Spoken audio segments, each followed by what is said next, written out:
Good morning, my dear colleagues. With David Thies and Bo Hayden, I'm delighted to welcome you to the second annual conference of the Dynamic Competition Initiative. I want to start today by situating where I come from and talking about where we are standing. So we left last year, the first annual conference of the DCI, with the conclusions of my colleague, Professor Alexandre Destrel. Alexandre told us several things. First, we need to work more to integrate theoretical insights from innovation economics, business and management science, and complexity theory into policy. The work must be concrete, lead to simple, predictable, and ideologically neutral rules. For example, Professor Destrel highlighted the concept of ecosystems, unknown until recently from law and policy, but advancing at least nominally at very fast pace in cases and decisions. Beyond definitions, the concept asks a hard question. What is the right balance between cooperation, openness, and exclusion, closure, in ecosystems? So what did we do after last year's conclusions? Well, we went back to work. And the broad atmosphere of agreement that we had reached after the conference led a group of three of us, Professor Jason Potts, Bo Hayden, and myself, to start to work on the idea of a Florence consensus. So we circulated bullet points to the DCI affiliates.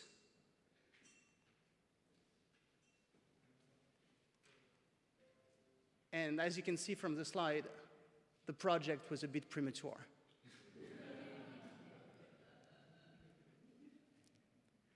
The slide was prepared by a PhD in the law department, Anouk van der Veer.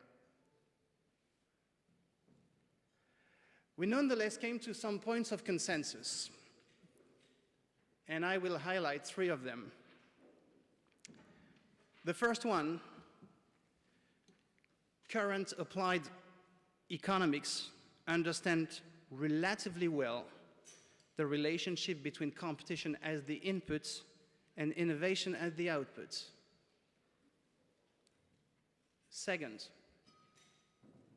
a deep complementary research effort must be undertaken to better understand the forces that lead innovation as the input to bring about increased or new competition at the output. Third, a point made by Frédéric Génie with us today, understanding the relationship between innovation as the input and competition as the output is key because the potential benefits from innovation are considerably larger. So we identified three main challenges in the group as we were discussing these topics. The first one is supply a good enough definition of dynamic competition. The second one is ask ourselves if the best policy for dynamic competition is, on the one hand, simple rules of the game, or, on the other hand, a more technocratic or regulatory approach of the economy. Third, we should try to and work towards a choice model for policymakers that define circumstances for protecting innovation by consolidation or innovation by fragmentation. All right. So these are still the general questions that we face today. It's not going to be Dolce Vita for the next 48 hours. So in parallel to working on this at pretty deep and thorough research perspective, we kept working on building the DCI, pushing in two directions.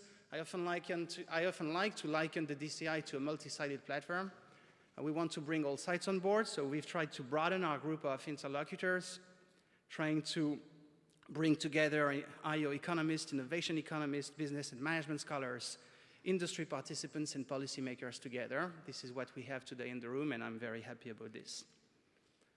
We've also tried to identify 5 streams of research for the DCI, and you can see from the program that they are reflected in today's and tomorrow's event: ecosystems, capabilities, M&A, Gen AI, and general policy and law frameworks for dynamic markets.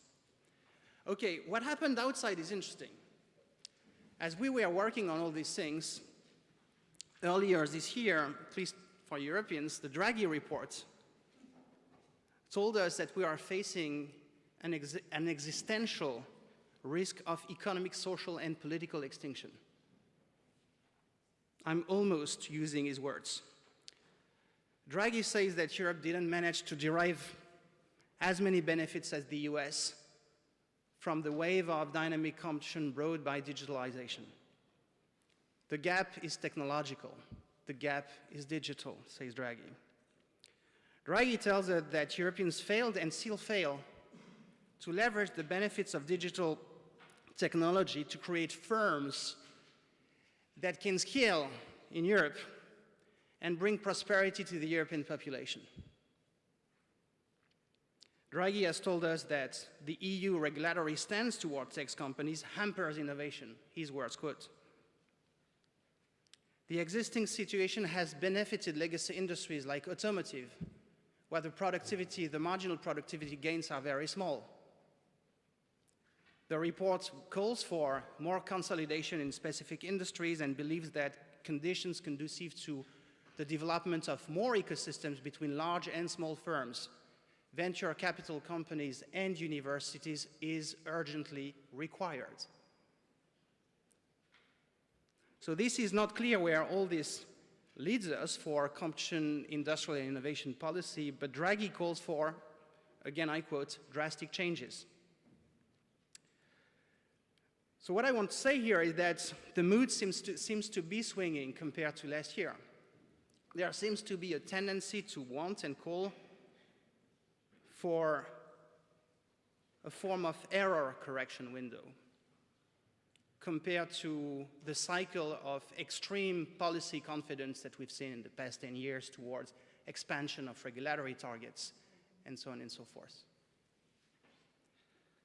So that's where we stand today, and that's what leads me to introduce our keynote speaker, Professor Ariel Pakes from Harvard University. Professor Pakes is a structural econometrician and theoretical economist in the industrial organization tradition who has made outstanding contributions to econometrics, the theory of the firm, as well as applied practices. One of his main achievements is something that I don't understand well as a lawyer, but I understand economists know that it's very substantial. It's a popular method for estimating demand called the Berry-Levinson-Pakes model, or BLP. Professor Pakes has also brought great attention to issues around technological change, patents, and market competition. And where the DCI met Professor Pakes' work is in consultation with another friend of the DCI, Professor Mark Ivaldi. A few months ago, I had a call with Bo Hayden and Mark to discuss about his involvement into the DCI, and we were explaining that we want to work on dynamics. Mark is a very known, skeptical, tough contrarian in academic exchanges in the pure scientific tradition, which we like. And as Bo and I were presenting with a lot of enthusiasm our research agenda for the DCI, Mark told us, "You'll never pull this off. There's only 2 or 3 people in the world that can do that." So we got intrigued, and in further exchanges, Mark said, the MVP in this game is Ariel Pakes, so we decided to invite Ariel to the conference. Bo was, Bo cannot be here today for family reasons, but you know that Bo had a previous career as a professional basketball player, and the fact that Ariel is a keen NBA NBA basketball adept, it was, just the last thing that we needed to make this happen. So we wrote to Ariel. Ariel came and is with us today. Ariel, we are so happy you're here. You have the floor for the next minutes. You can join me here for your keynote. Thank you for being here.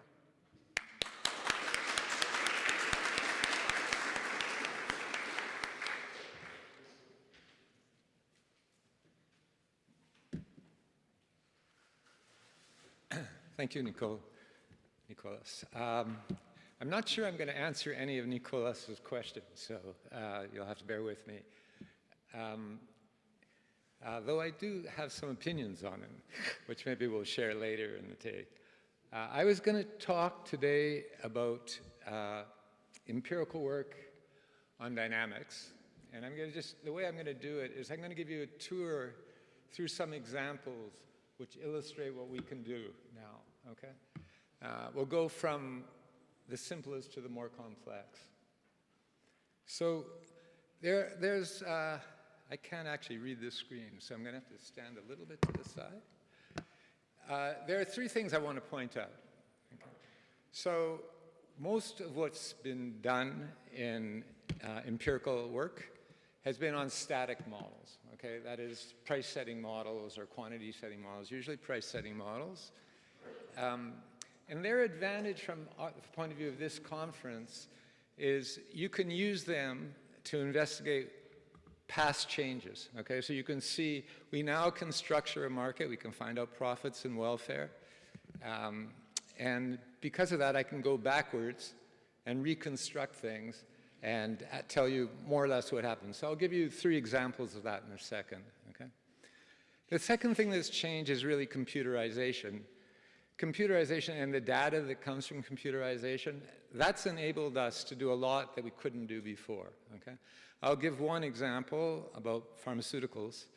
And one of the things that you can do is you can manipulate the data and you can show issues which the economy will have to, somehow face, okay? And I'll give you one example of that. And then, where you would like me to go, and I'm not sure I can get there, there's been quite a bit of advances in both by theory and by applied people in deriving models that can actually do counterfactual dynamics. Why is counterfactual dynamics? Because you want to be able to evaluate policies before you institute them. So the counterfactual isn't in the data. You can't look backwards. You've changed the environment, and you want to know what would happen if you change the environment. Okay? So that'll be the third thing. That's the hardest thing, and we're just starting on that.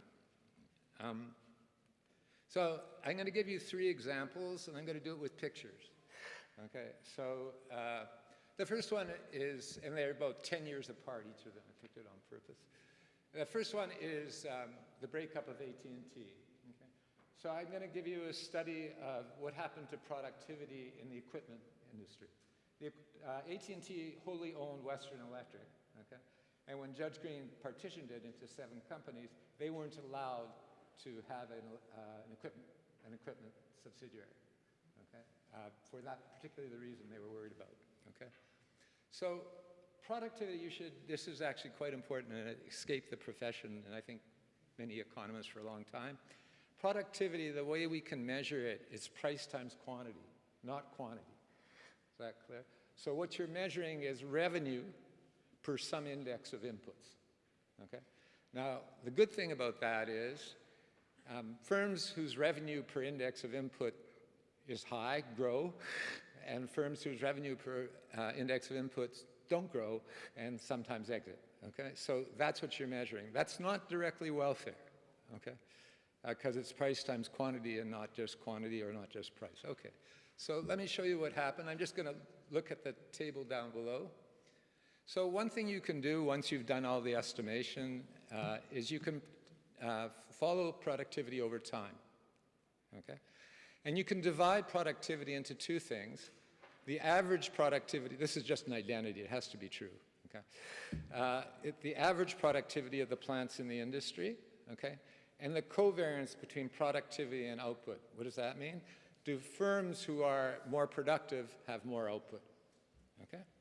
And you can see what happened at the breakup of AT&T. This is just, 74 is a funny year, so I want you to skip it. But what happened is, you can see 1982 was the breakup. Let me try and get it here, okay? So right after the breakup, right before the break, so 1982 was the breakup. By 1984, they had to be broken. 1982 was the Judge Green's order, and by 1984, and you can see what's going on. Almost all of the increase in productivity, there's a period between 1982 and 84 where productivity goes back down. Okay, it was going up before because there was something called the Registration and Certification Program, which changed it a little bit. Okay, but the big breakup was in 82, and you can see there's change between 82 and 84. That's because they had to shut down plants and reallocate. Okay, and then it grows very much afterwards. Okay, that's the allocation that's growing. So we're shifting output more to more productive plants. Okay, and mostly it's happening. Whoops, let me go. Mostly it's happening because of the correlation between productivity and capital. Okay? Bad plants that Western Electric owned, they had no reason to sell and had no reason to bring in from Northern Telecom or Hitachi, were shut down. Okay? And Northern Telecom and Hitachi went in. You can see all that. So that's what's going on. Now, the thing to note is if you go from here to here, there's no change in average productivity measured this way. Okay? This is an industry, the equipment industry was an industry which is probably going through the fastest technological change of any industry in the United States at that time. Okay? Why is this not happening? Because it's price times quantity and not quantity. There was a lot of entry and competition forced prices down. Okay? So you can't just look at, it's true that it's good for some things as productivity analysis, but it's not good for everything. Okay? Okay, that's my first example. My second example is due to a student of mine named Chris Noskow. Intel, in 2006, introduced a new chip called the Core 2 Duo. It was a major advance, okay? I want to show you what Intel did in response to that, okay? So this is the year it entered. There are 10 chips selling between $500 and $1,000, okay? On the y-axis is just a performance measure of these chips, okay? And on the x-axis is a price, okay? In July, you can see they put in the first Core 2 Duo. The red, by the way, is AMD, okay? The blue is Intel. Blue dark dot is old Intel. The blue light dot is the Core 2 Duo chips from Intel, okay? This is 3 months later, okay? What Intel did is it hollowed out the middle. Now there's no chips between $500 and $1,000, okay? If you want a good chip, you have to buy a $1,000 chip, okay? It dominated the high end, okay? It skipped the middle, okay? And it forced people to choose between a poor chip and a very good chip, okay? That's how they made their money from the Core 2 Duo, okay? What they did is they changed the characteristics of the products they put on the market, okay? So that's the second example, okay? The third example is a paper by Mike Winston, myself, and Fanyan Zhang, okay? So this is just an example. This is the classic thing we can do, okay? So there was a merger wave in the US banking industry. So we took all the mergers in one particular year, that there weren't mergers on the two sides, so we could figure it out. And we started with this standard thing. We showed you, what happened to branches, what happened to interest rates relative to the rest of the economy, okay?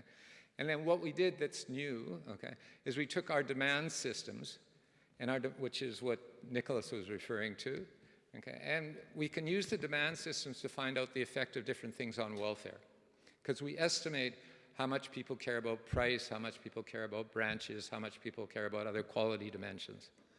Is that clear? That's part of the thing. And we turn that, we have that estimate for everybody, and then we just sum out over all the people in the economy, okay? With modern computers, that's not hard to do, okay? And you can see the big change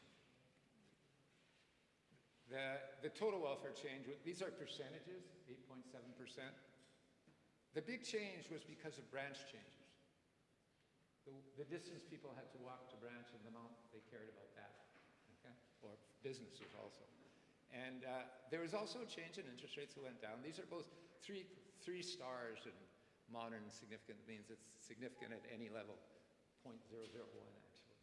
Okay, so it's always significant. And you can see there's a negative thing in all of them, but the big one is branches. So if you were just going to look at interest rate responses, you would miss the biggest response. Okay. So those are the kind of things that's reasonably easy for us. You know, that's where progress has been made. Okay, we can do the static stuff, and because we can do the static stuff, we can figure out the implications of things that's happened in the past. Okay, so I'm going to go on to just manipulating data. So this is a paper by Kate Ho and myself. Kate's at Princeton.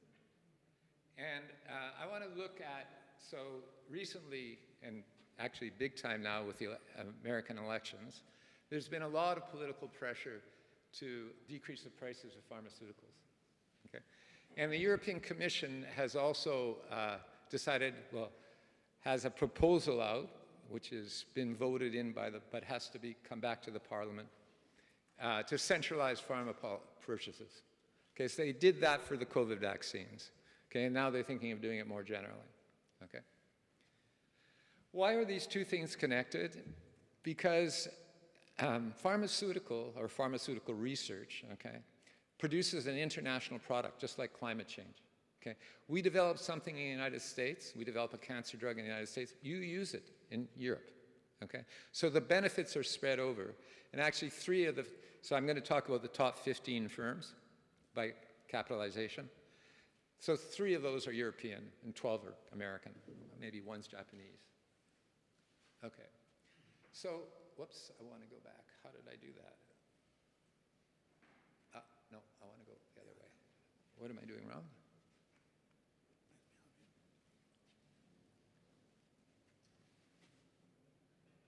I want to go backwards. You're going forwards. I'm trying to go backwards. So was I. Can I one more? Okay, good. Thank you.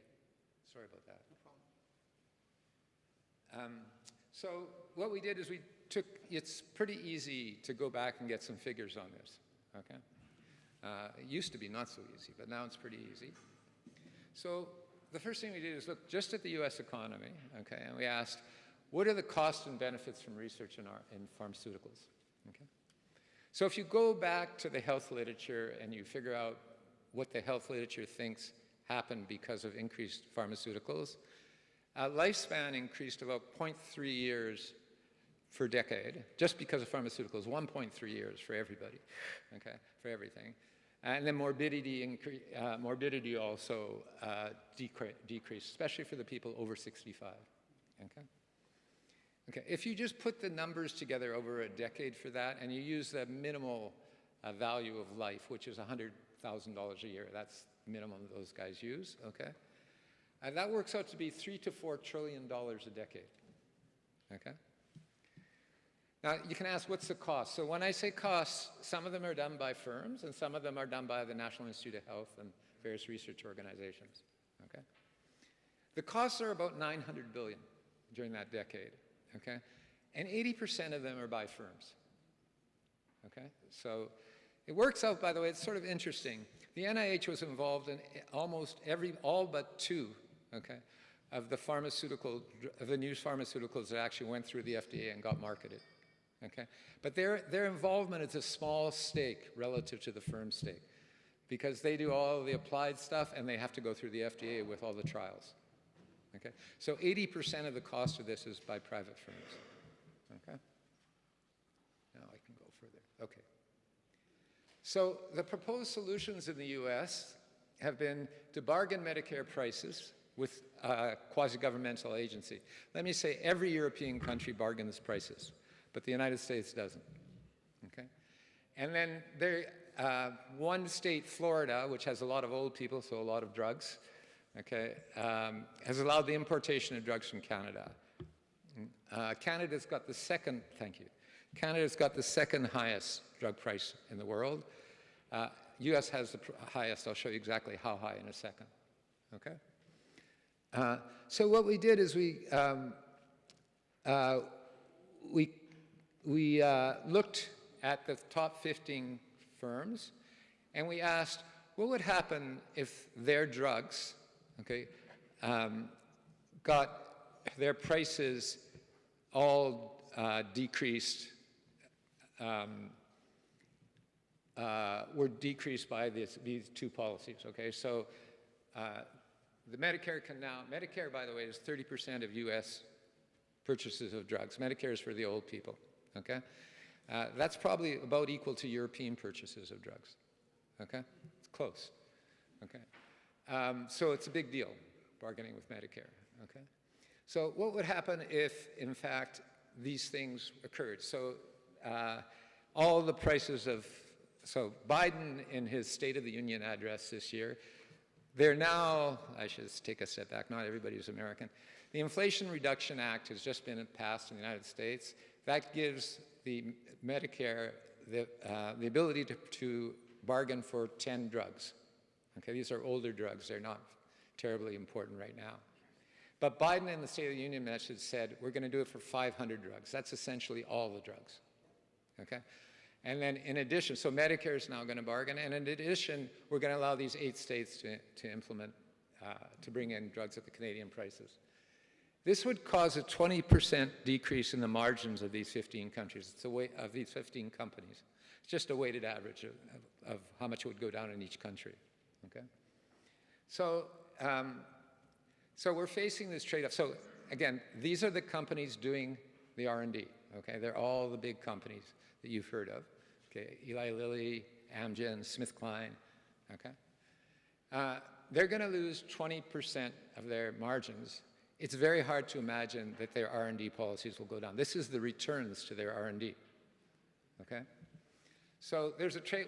The U.S. is facing a trade-off, okay, between, you know, current health, because the argument that's going on, and actually it goes back to a very solid argument in philosophy, which is it's a contractarian tradition that the United States believes in. That is, we're making a contract with society, provided you don't kill people or do something wrong. There's a certain amount of basic goods that you get, okay? And among those basic goods is healthcare, and currently we're having trouble supplying that, okay? And the way we could solve that today is decrease the prices, okay? That's the argument, okay? On the other hand, if prices go down, it may allow more health to be delivered to the US population, okay? But the future is going to be hurt, because this R&D has been terrifically productive. By the way, as far as I can tell from the studies I've seen, there's no industry in the United States that's generated more welfare per dollar invested than the pharmaceutical industry. Okay? It's huge. Okay? So there's this trade-off, and the question is, can we do anything about it? Okay? So I'm going to come back now to the European dimension. Okay? And the question is, what would happen if we equalize drug prices among countries with income per capita greater than 50K? So just don't worry about developing countries, just countries whose income per capita is more than 50K, and harmonize prices. Every drug has to have the same price in every one of these countries. Okay? Okay. So I'm going to show you the picture. This is the picture. Per dollar of drugs in each country, the United States would now be paying, if we just harmonize the drug prices, no changes in quantity. By the way, if there are changes in quantity, it goes both directions, because the biggest reason for non-compliance among, you know, all the big people is prices. And when prices go down, what would happen, there'd be an increase in health, okay, but there'd also be an increase in lifespan, which is rather dramatic.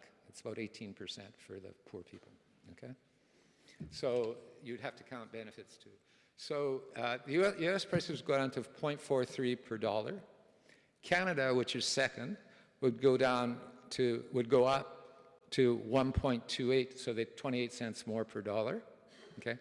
And the European countries are somewhere between 87 cents more per dollar and $3 more per dollar. Okay? These are dramatic numbers. Okay? That is, so, you know, if we could change US drug prices to 43 cents, okay? You know, if Kamala Harris did that, okay, we would probably get a Democratic administration, okay? It's not a small thing, okay? You can ask the question, how will the European Commission proposals impact this, okay?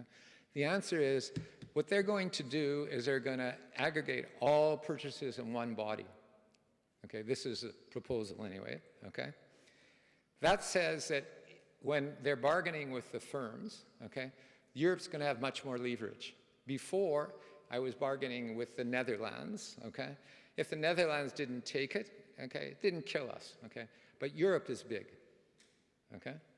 And it's going to increase leverage, and as a result of increasing the leverage, okay, we expect prices to go down. Every bargaining model I know says the actor with more leverage, okay, will always get a bigger share of the pie, okay?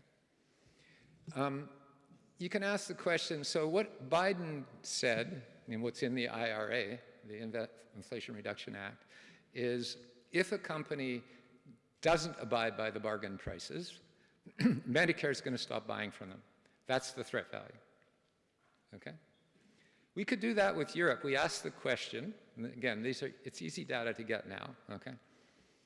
We asked the question for these 15 firms, what would happen if Medicare stopped buying from them unless they increase their prices, okay? The answer is, for 12 of the 15 firms, Medicare, they sell more to Medicare than to all of Europe, okay? So you get some idea of how big Medicare is. For 3, they're not, but they're the smallest firms. They're the smallest firms of these purchases, okay? So you could ask the question, okay, what would happen if we told these firms that if you don't bargain a higher price with Europe, okay, we're not going to buy from you, okay? That's a real threat, okay, and should change the pricing structure, okay? Now, of course, I have no insight into what governments would actually do in this context, but it is a policy proposal. That's what I mean by we have access to data, okay? And access to data allows us to analyze issues that we couldn't analyze before and do it rather quickly. Kate and I started this thing about 2 years ago because I was on the stage with Jean Tirole on this.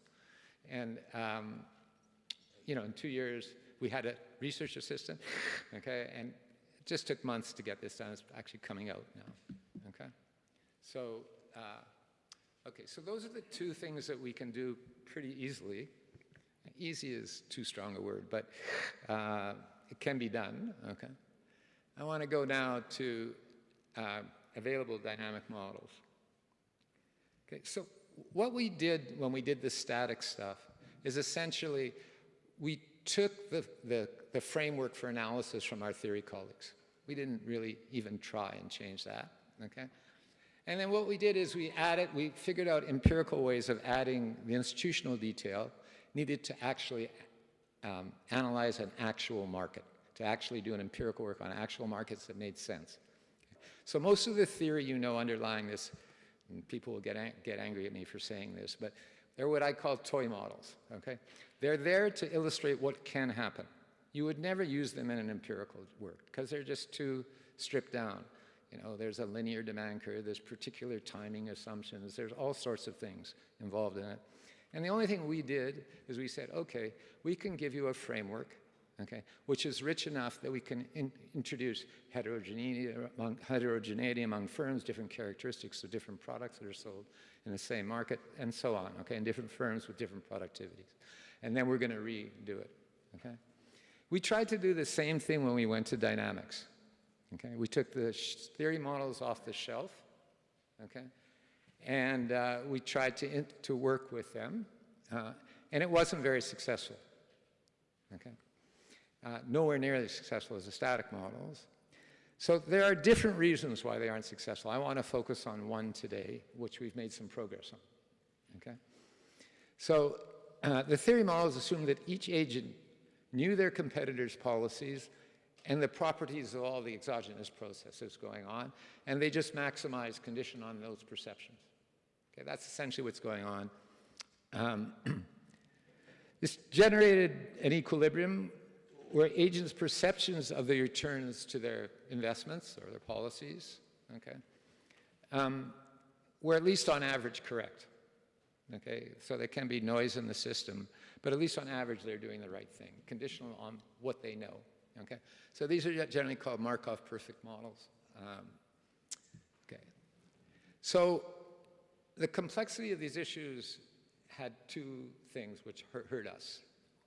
One was it limited our ability to do dynamic analysis. I could explain to you how complex this is, but these models are so complex that even on a simple market, okay, or certainly on the markets that we're concerned with, you're not going to be able to compute an equilibrium for 50 years with the best computer you have today, okay? So they were just too complex.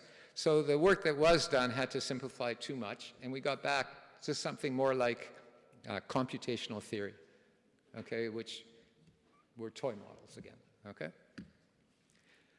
It led perhaps more importantly, it led to a question of whether some other models better approximated agents' behavior. I mean, if we can't compute this on a computer, it's unlikely that some CEO or chief marketing strategist can compute it either, okay? So, so the complexity issue is twofold. It's assuming the agent can access a lot of information, okay, and either compute or learn just an unrealistic amount of policies. So for every value of what I know, I have to have a different policy, and the number of values of what I could know if I go out into the future is just huge, okay? You know, the obvious fix and what was tried in theory was to allow for asymmetric information. So one firm knows different amounts than the other firm, okay? It works out that that's just increases the complexity of the thing because I have to figure out, given what I know, what the other agent is doing, okay? Which ends up being a very hard problem. So, so both theory and empirical work, actually some very good theorists worked on this also. We looked for weaker notions of equilibrium. That was one way out of this. And the other way out of this was to not impose equilibrium, but use some kind of learning process. Okay, so the typical one uses called reinforcement learning. It's been taken from the OR literature. It's a very simple thing. It's just that you update you update your perception of profits with what happened last period, and you keep on doing that. Okay, most of these aren't mutually exclusive. You know, the one I'm going to show you now is a learning model which will converge to an equilibrium of sorts, but often converge, not always, but often converge, and I'll show you what that means. So, you know, one possibility, and the one I'm going to show you, is to use equilibrium conditions to model the longer run outcomes, you know, and use the model, the learning model, to do the transitions. Okay? Okay, so this is now on to what I'm currently doing. Okay, so I'm going to give you an example of this and show you how it works. Okay. By the way, I should say there's this paper by Dorotselsky. There are very few papers that actually use learning, which is a little bit of a surprise. Okay, you'd like to know how firms learn, because if you knew how they learned, you know how you have some idea of how they change when something changes in the environment. Okay, the paper by Dorotselsky and co-authors actually starts in a market, actually the British electric utility market, the day it was made competitive. Okay, so it follows the market from the day it's first competitive. So what you have to understand here is that these are the same companies that were working in the market for 20 years, okay? And the only thing that changed is now they have to have perceptions of what their competitors are going to do as well as what they're going to do, okay? And after this is a smaller part of the electricity utility market, after about 3 years it did converge to a Nash equilibrium, so in an auction market. But it took 3 years, okay?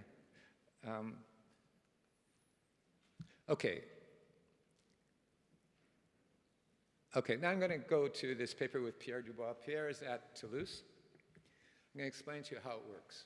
Okay? So our question is direct-to-consumer advertising. You don't have that in Europe. Okay?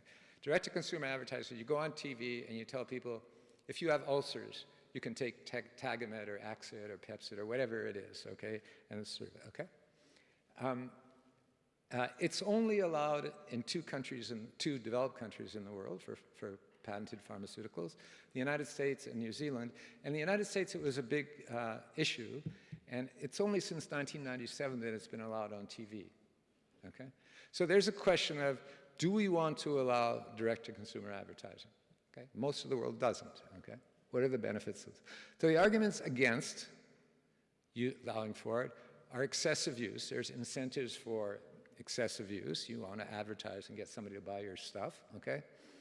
And some of it is largely business stealing, okay? So within a molecule, the different kinds of drugs, they typically have the same kind of active ingredients, and the only difference is, how long it takes to leave how long it stays in your bloodstream and different things like that. So a lot of it is just the investment is business stealing.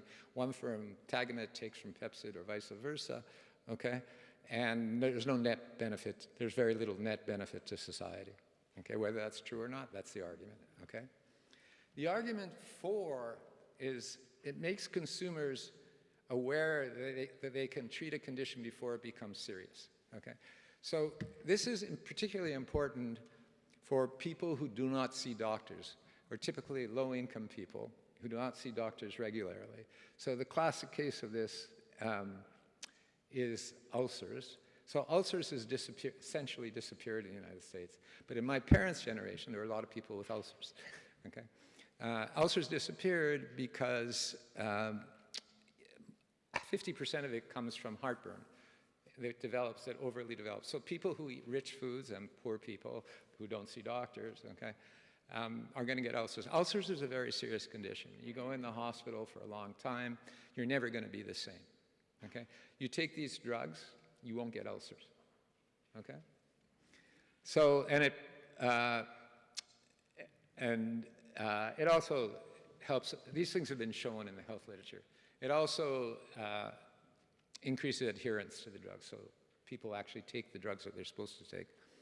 And it provides stuff for, it provides also information to doctors, okay, who are prescribing.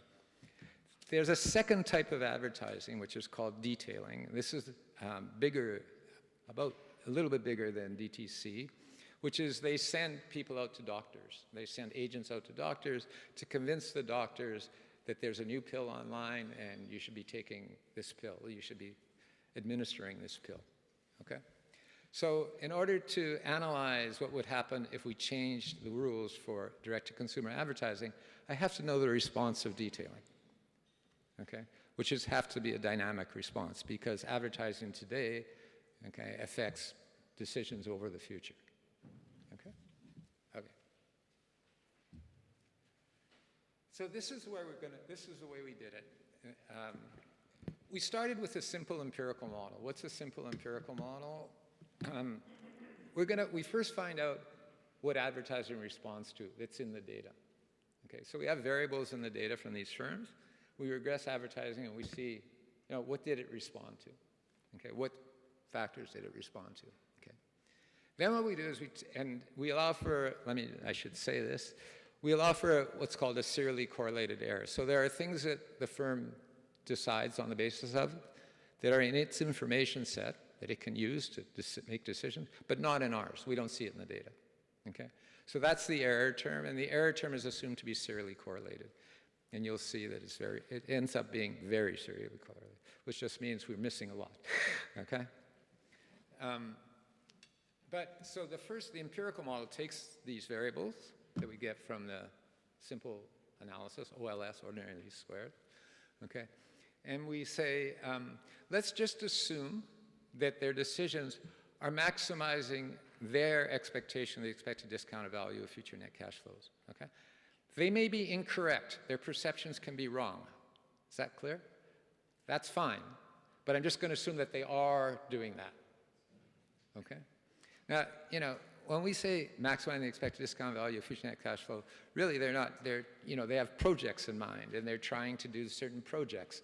But the reason the projects are there are because they think it's going to bring revenue to the firm, okay?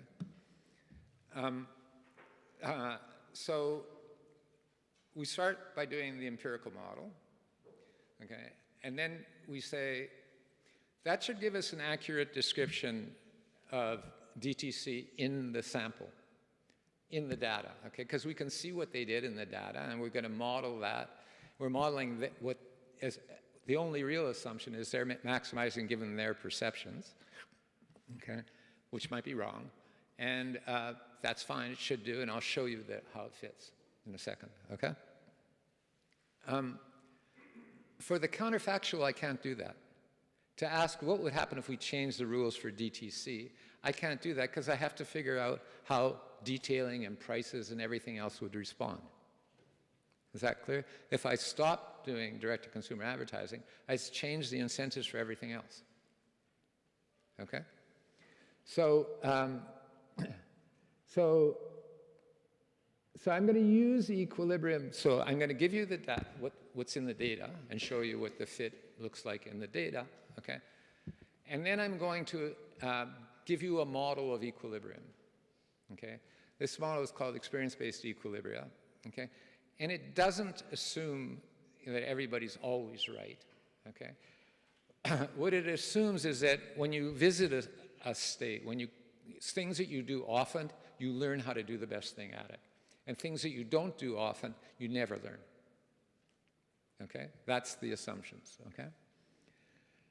So the difference is, as in the empirical model, firms are going to be assumed to maximize, conditional on what they know. Okay? But in addition, in equilibrium, perceptions, the perceptions of what they're maximizing against is often correct. Not always, but often correct. Okay? Okay, so now I have two sets of predictions, and I'm going to do them in sample. Okay? So I have the predictions from the empirical model and the fit, and I'm going to say, well, what if we would have imposed the experience-based equilibria? What predictions would we have gotten? And I'm going to compare the two, and I'm going to compare both of them to the data, okay, to see how well we've done. Okay, so I'm going to now give you some results. You know, I am actually, how much time do I have? 5, 10 minutes. Okay, I think I'm fine, by the way. Okay, so what mattered when we did the simple OLS regressions? Okay, so the first thing that mattered, and it mattered, the strongest thing that mattered, is the derivative of profits with respect to advertising. Now, you might think, okay, that's not the right variable because it's really the discounted value of future profits. But that's impossible to calculate, okay? And the discounted value is just an iterative of the profit function. I'm looking at profits today and profits tomorrow, and okay? So using the actual profit function, okay, as, you know, as an indicator, okay, is an intelligent thing to do, okay? Other two things that happened was the loss of patent exclusivity. When the patent went out, advertising goes down as it approaches the end of patent life, okay? And the advertising competitors entered in two ways. One, it enters into the profit function because my profits depend on what you're doing as well as what I'm doing, okay? And it also independently, it went into the same ATC4 group. These are therapeutic classifications. So drugs in the same ATC4 group essentially have the same molecule, okay? And usually negatively, okay? There's a separate unobservable, which is serially correlated for both detailing and one for DTC, okay? And they end up having serial correlation coefficients of 0.9 or higher, okay? So we're missing a lot, and what we're missing is highly serially correlated, okay?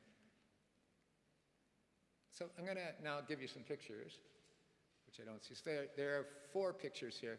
The top 2, okay, they're predicting just for the next year. So they're using the information the year before for the next year. Given the high serial correlation, you better be doing pretty well on this. The only thing there that's, that should be right is if the model is approximately correct. These are just the empirical model, okay?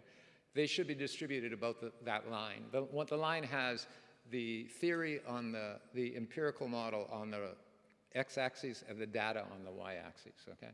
And so if the model is correct, you'd be right on the line all the time, okay? So the left side is detailing and the right side is DTC. Okay. The one on the bottom is more interesting because what we do is we say, okay, let's start in our first period. There's 38 periods. These are quarterly data, okay? And from the first period, we predict the second period. We use a second period prediction to predict the third period, and we go 37 periods out, okay? And that's for both. And so you see the fits, okay? They're pretty good. For detailing, there's much more data on detailing. DTC is typically, when it's done, the direct-to-consumer advertising, it's more expensive than the detailing that's done because it's TV commercials, okay? And it's expensive, okay? There's more detailing done by most firms do detailing, okay? Not most firms don't do DTC, okay? So there's less data, and you can see the difference. But the fit, you know, for detailing, it's about 0.95. That's not bad. Again, you should have expected this, okay? Because all we're doing is replicating, putting the, you know, this is an empirical model of the data. We're trying to mimic the data with the model, okay? So you should have expected this. It's a little bit worse for detailing, for DTC, and that's because there's less data, so it's less precisely estimated. Okay, so now we're going to go with the experience-based equilibrium, and I want to compare it to the data and to our predictions, okay? So it's the same first assumption, like in the empirical model. Firms choose policies to maximize their perceptions, okay? But now there's a new condition, which perceptions are consistent with outcomes at states visited repeatedly. So there's a mathematical term for this, but it just means when I go to a place that's near there and I do it many times, I learn how to act there, okay? So I'm going to do two things. So I'm going to use the estimated, I still need the demand function and the cost function from the static model to get the future, the discounted future. So I'm going to use those, and then I'm going to compute experience-based equilibrium policies, okay? So now the difference, again, is the first empirical model didn't impose any equilibrium conditions, okay? The only difference now is that the experience-based equilibrium, I'm going to impose equilibrium conditions. So these are equilibrium policies, okay? And I'm going to do it in a way which makes, you know, there's random draws and things. So I'm going to make the only difference, I'm going to keep the random draws the same. So the only difference between these two models, okay, is the policy functions, because they're hit with exactly the same random draws, okay? So here they are. Left-hand side, again, is detailing. The right-hand side is DTC. It's not exact. I got to admit, for me, okay, this was surprising, okay? The fit was surprising. Remember, the fit of the empirical model is 95%, okay, for the detailing. This, you know, it's not the same. It's 10, 15% off, okay? But it's not terrible. So this is our new attempt at empirical work, okay? I want to show you one more thing, and then I stop, okay? And I'm happy to take questions if there's time. So this is the prediction of the future from the first period. So this is all in sample. By the way, what we're doing now is all the counterfactual, all the out-of-sample stuff, which I'm not going to tell you about today. But you can see here, how come I can't do this very well? So the R squared is for DTC. The broken line is the EBE, and the straight line is the empirical model. And you can see, and again, we're predicting 38 years out. Same thing. You start at period one, okay? You go to period two, and we use period two to do period three, and so on, okay? And you can see what's going on. Initially, the empirical model does better. Okay? But as we go farther out, the theory model starts doing better. Okay, these are R squares on the left-hand axis, okay? So what's going, I mean, you can interpret this in two different ways, okay? You can say, well, the theory model does better because, you know, they're making errors, but eventually they're coming closer to the actual data. Or you can claim there's some econometric problem like overfitting, okay, which you can claim also, okay? But I thought, anyway, this I thought was a little bit encouraging, okay, for the theory. Okay, so the next stuff we're doing is we're doing various counterfactuals, where we're banning DTC, there's one, and the other one we're doing is we're saying you can advertise, okay, but you can't advertise the name of the product, okay? All you can do is you can go on TV and say, if you have heartburn, you can get a drug, okay, which will solve this problem, okay? And if you don't get the drug, you're going to get ulcers, or there's a high probability of you getting ulcers. But you can't say Tagamet or Axid. And this would be done by the FDA, Federal Drug Administration, okay, and funded through a tax on the revenue of the firms who are selling the patents. Okay, we're in the middle of doing that, so I'm not really finished. I don't want to give you stuff that's half-half. Okay, that's it. I'm happy to take questions if there are. Thank you very much, Ariel.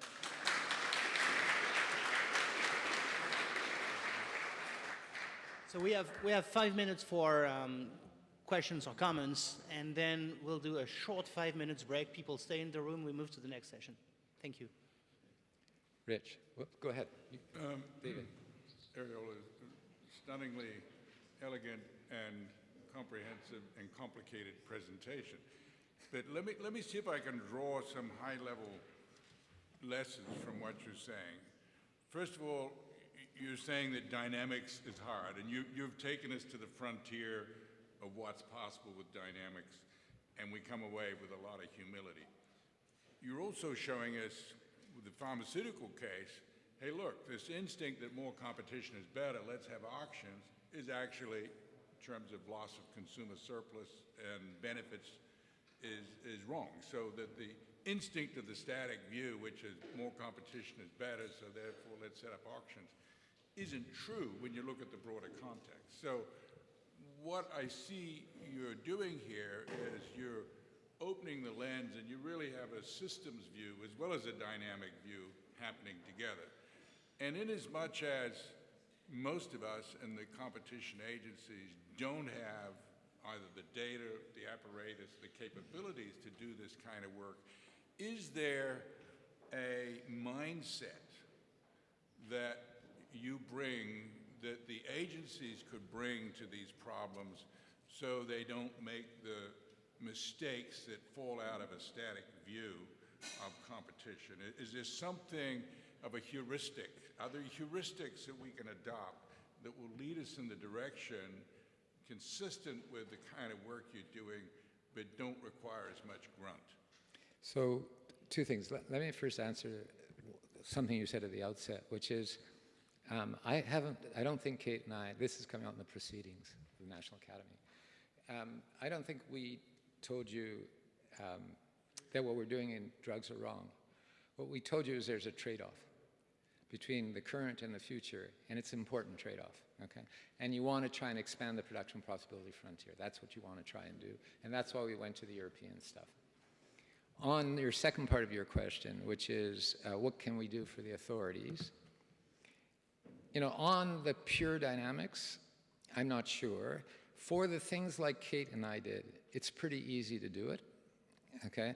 It's pretty easy just to get some data out and ask an intelligent question as an economist, maybe use the static stuff to evaluate things. But on the dynamic stuff, I'm hesitant for telling you I know what to do. Okay, I actually believe that dynamics is, as you do, is the more important part. And actually my thesis, I started out doing dynamics, just got too hard to do it empirically.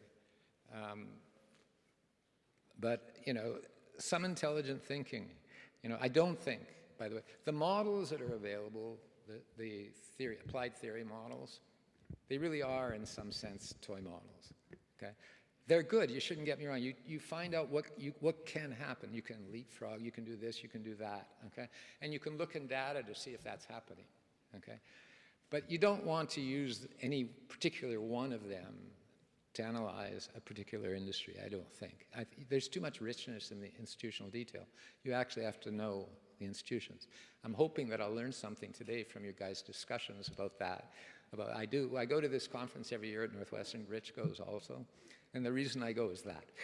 Okay, I'm trying to learn what's going on in the various industries which are up for various merger analysis or monopoly analysis. Okay. Okay, thank you. Another question? Yes.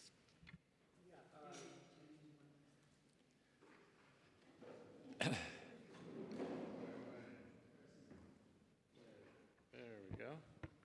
Yeah, thanks, Ariel. A lot of material, a lot to think about. I just want to drill down a little bit more on your bargaining and Medicare bargaining. Yeah. So there's this argument that, you know, the welfare trade-off is that you'll have a loss of innovation from lower prices. But I think, and I'm curious if you agree with me, that if bargaining is done right, the opposite could be the case, that with bargaining you can actually increase R&D. Because now in the industry, in the pharmaceutical industry, so much R&D goes to Me Too drugs, which are the ones you could easily regulate, and not to breakthrough drugs, which would be harder to regulate. So if you did the regulation right, you could actually promote innovation in the industry. And I wonder if you've thought about that. I haven't thought a lot about it. The bargaining, so the bargaining is only used for prices, okay? So the question is, you know, if you have more leverage, I think we all agree that more leverage means you get a bigger slice of the pie, okay? The Me Too drugs, it doesn't, you know, so there was a study, I forget who did it, on what happened after Medicare Part D was introduced. For those of you who don't know, Medicare Part D is the part of Medicare that pays for prescription pharmaceuticals for the elderly, for people over 65, okay? Which probably most of us are, unfortunately. And it found what you found, okay? The Me Too, what happened, there's an increase in incentives because there's going to be more demand. It's mostly Me Too drugs. But, you know, the big changes in healthcare in the United States, they aren't that. They are mostly, by the way, the reason the lifespan increases so much, it's two things over that decade, the prior decade, so I don't know what will happen this decade. One is infant mortality, or very young age mortality, and that increases lifespan dramatically. And the other is heart disease, where little things like statins have changed the world, and they're inexpensive, okay? So I'm sure there are the Me Too drugs, but I do think that, you know, you increase prices to the drug companies and their returns are high. There's a question of where they will go. I got to admit that's true, okay? I don't know that. I haven't really studied it, so I shouldn't put my foot up. But that's a true statement. Okay, thank you, Ariel. I think we have to move to the break. I want to thank you again for your very thorough and concrete speech as well, which highlighted some, you know, beginning of policy implications for a lot of us. So that was so helpful. There's a lot to unpack, so we'll have a lot of time to talk to you. We have you in person, so we're locking you, and we'll come with questions after. So a round of applause again for Professor Pakes.